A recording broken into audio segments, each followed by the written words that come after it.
So last time, we looked at the first chapter of the Bhagavad Gita as this incredible case study in cognitive collapse. What happens when our intelligence just gets completely steamrolled by emotion. Well, today, we're going to level deeper. Because Arjuna's breakdown, it's not random at all. It's structured. And right at the heart of that structure is a really dangerous confusion. It's attachment pretending to be compassion.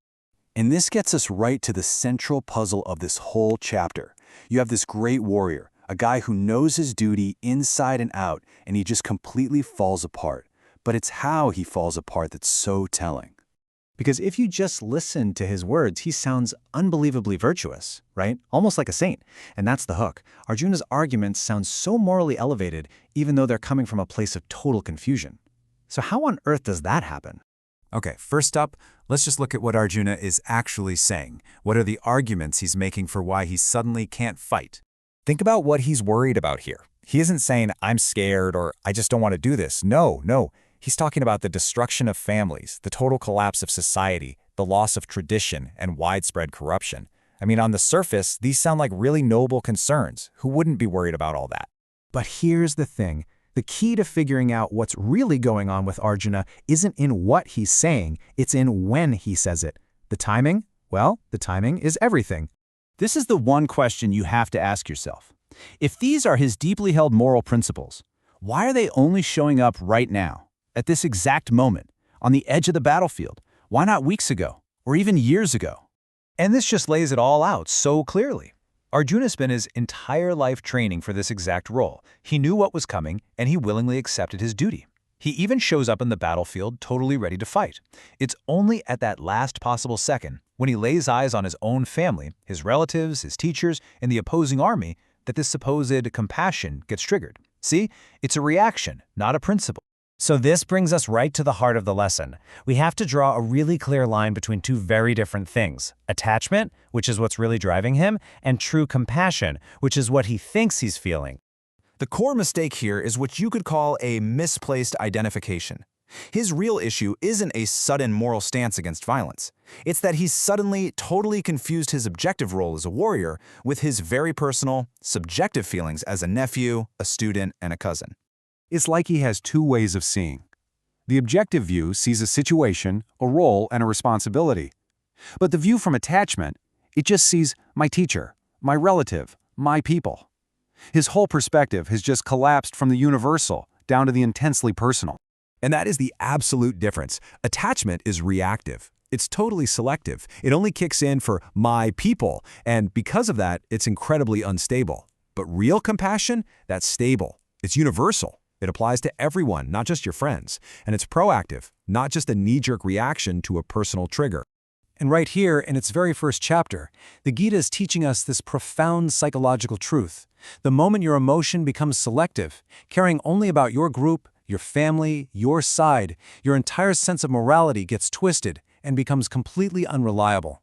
So if the real problem is attachment, why does it sound so noble?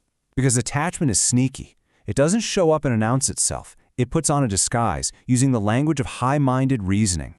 Attachment is clever, It hides behind these very respectable masks. Ethics, virtue, concern for the future, social welfare. It basically hijacks the language of morality to make a purely emotional argument sound like it's a perfectly rational one. This is a classic case of projection. Arjuna doesn't say what he's actually feeling, which is, I am terrified of losing the people I love. Instead, he blows up that personal fear onto a massive scale and declares, society will collapse. His private anxiety gets dressed up as this grand philosophical prediction. And this right here is such a key takeaway. It explains why really, really smart people can argue themselves into being completely stuck.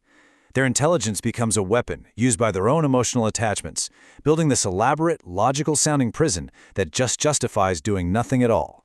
Now, this might all seem like some ancient story about a warrior, but trust me, this exact same pattern plays out all the time in our own lives, right here and now. I mean, how many times have you heard these, maybe even said them yourself? Oh, I'm just doing this for the good of the team. Or, I can't make that call because it's going to hurt someone's feelings. And that classic one, I know this has to be done, but it just feels so wrong. These are the modern echoes of Arjuna's exact problem. And here's the diagnosis. More often than not, the real issue in these moments isn't some deep ethical puzzle. It's just plain old emotional entanglement. We're getting our personal feelings and our relationships all mixed up with what the situation actually requires. And in a professional setting? Oh, this pattern is devastating. It's what causes leaders to avoid tough but necessary decisions because they're afraid of the fallout. It's why teams put up with total dysfunction because nobody wants to have that one uncomfortable conversation. And it's how we start confusing being kind with being clear. So let's be really clear about this. The Gita is not arguing against compassion. Not at all. It's making a much more subtle and powerful point.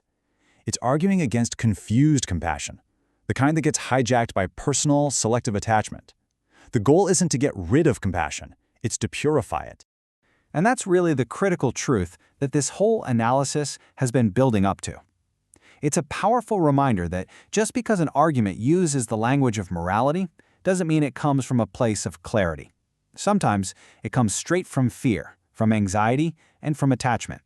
So that leaves us with one last provocative question. Once you see this pattern in yourself, once you realize that your noble-sounding arguments might just be a mask for your own confusion, what is the first truly intelligent thing to do? Well, that's exactly where Arjuna goes next, and it's what we're going to explore in our next explainer.